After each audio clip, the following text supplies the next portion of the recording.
விக்னேஷ் கார்த்திக்கோட 3 ஸ்டோரியுமே நல்லா வந்திருக்கு. சினிமா ஸ்டார்ஸோட ஃபேன்ஸ்குள்ளே நடக்கிற வார், சூடோ ஃபெமினிசம் அண்ட் இப்போ இருக்கிற மாடர்ன் லவ்க்கு ஃபியூச்சரிஸ்டிக்கான சொல்யூஷன்னு கொஞ்சம் டிஃப்ரெண்ட்டாகவே யோசிச்சு எடுத்திருக்காரு.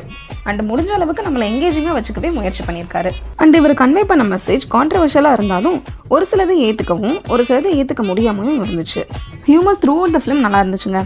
ப்ரொடியூசருக்கும் பிரியாவுக்குமான கவுண்டர்ஸ், சினிமா ஸ்டார்ஸோட வெறியர்கள் செய்யும் சேட்டைகள், தம்பி Ramaiya counter attack, Ashwin future வேர்ல்டில் எஸ்கேனா சிஎம், விஜயகாந்த் ஜெயந்தின்னு இப்படி பல இடங்களில் நம்மளை சிரிக்க வச்சுட்டே இருந்தாங்க. எமோஷனல் போர்ஷன்ஸும் இந்த படத்தில் நல்லாவே ஒர்க் அவுட் ஆகிருக்கு.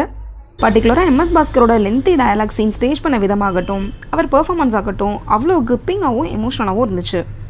இந்த படத்தோட பிரச்சனைன்னு பார்த்தீங்கன்னா ஹாட்ஸ்பாட் 1 அளவுக்கு இதில் ஹைப்பர் லிங்கில் ஒரு ஃப்ளோ இல்லாத ஃபீல் வந்துச்சு. கதையாகட்டும், அதில் சொல்லப்பட்ட சில கருத்துக்களாகட்டும் அதெல்லாம் யதார்த்தமாக இல்லாமல் கொஞ்சம் திணிக்கப்பட்ட ஃபீல் தான் வந்துச்சு. இவங்க சொன்ன விஷயங்கள்லாம் நல்லா இருந்தாலும் கொஞ்சம் இன்டெப்த்தாக இல்லாமல் மேலோட்டமாக போன மாதிரி தாங்க இருந்துச்சு.